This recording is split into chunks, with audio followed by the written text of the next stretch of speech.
How are you? We are writing notes of the French Revolution. सब topic France constitution at that time. और उस वक्त में France का कॉन्स्टिट्यूशन जो था वो किस तरह का था। तो see the constitution begin with a declaration of the rights of the man and citizen. तो जो कॉन्स्टिट्यूशन था वो मैन और सिटीजन्स के राइट के आधार पर डिक्लेयर हो गया, शुरू हुआ।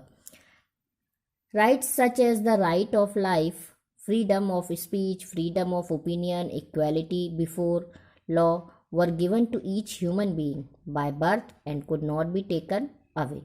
अब जो राइट का मतलब क्या था? राइट थे जैसे जीने का अधिकार है, स्पीच देने का अधिकार है, अपनी ओपिनियन रखने का अधिकार है, लॉ के आगे सभी समान होंगे, इक्वल होंगे, इसका अधिकार। ह्यूमंस को ये जो सारे राइट्स होंगे ये बाय बर्थ उनको दिए जाएंगे और कोई भी उनसे इन अधिकार को नहीं छीन सकेगा।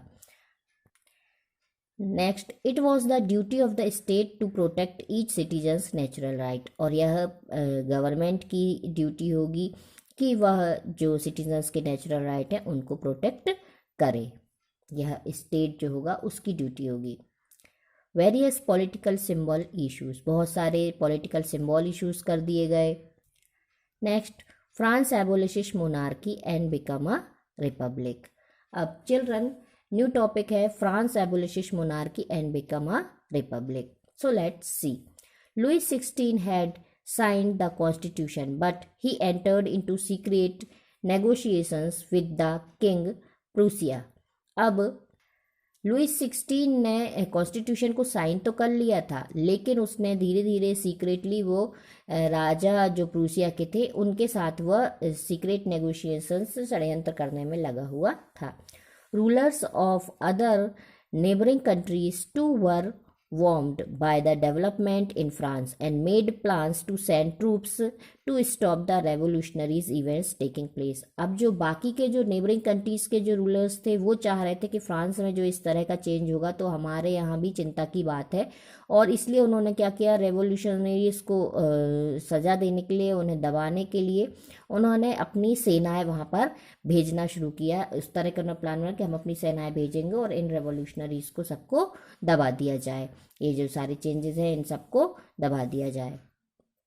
Before this could happen the national assembly voted in April 1792 to declare war against Prussia and Austria. इसके पहले कि वो अपनी सेनाएं भेज पाते और ये जितने भी असेंबली के जो थर्ड स्टेट के लोग थे उनको दबा पाते, नेशनल असेंबली ने कर लिया कि ऑस्ट्रिया और प्रूसिया के खिलाफ युद्ध लड़ा जाएगा। उन्होंने युद्ध की घोषणा उनके खिलाफ कर दी।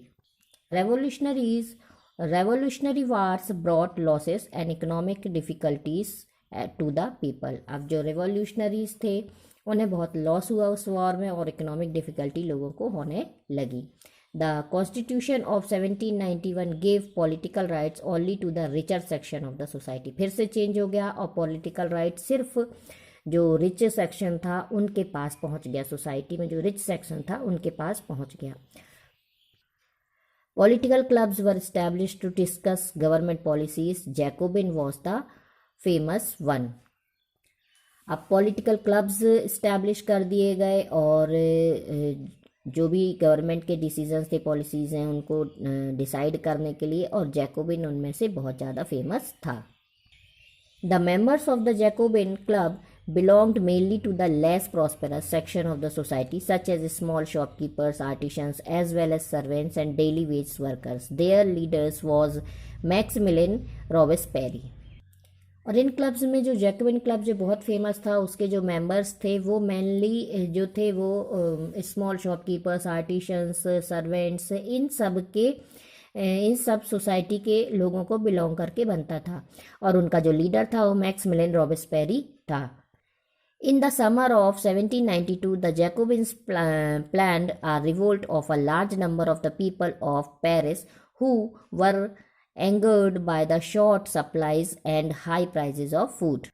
अब 1792 में जैकोबिन्स ने बदला लेने का शुरू किया। जैकोबिन क्लब ने बदला लेने का विचार बनाया और बहुत सारे लोगों को इकट्ठा किया, और उन्होंने कहा जो जैकोबिन क्लब था उन्होंने प्लान किया कि वो बदला लेंगे और पेरिस पर हमला करेंगे, क्योंकि वो गुस्सा थे जो शॉर्ट सप्लाई थी फूड की उसकी वजह से, और जो हाई प्राइजेस हो रहे थे फूड के उसकी वजह से।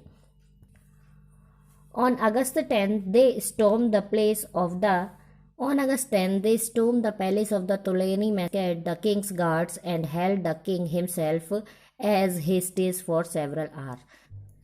अब 10 अगस्त को उन्होंने सभी ने मैस्केड पर हमला कर दिया और जो गार्ड था उसे उन्होंने किंग का गार्ड था उसे उन्होंने हटा दिया और खुद राजा को उन्होंने कई घंटों तक बंदी बनाकर रखा. Later, the assembly voted to imprison the royal family. Elections were held. इसके बाद असेंबली ने रॉयल फैमिली के साथ वोट किया और कहा कि अब इलेक्शन होंगे. From now on, all men of 21 years and above, regardless of wealth,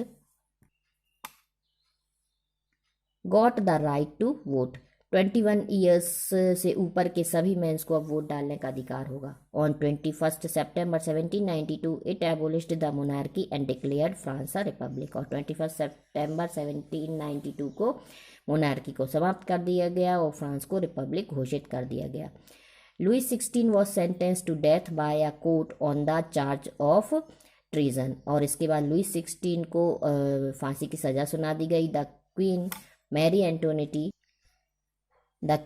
एंटोनिटी met with the same fate shortly after. और उसके बाद जो क्वीन थी उसे भी सजा दे दी गई. अब children, in the next video we will study about the reign of the terror.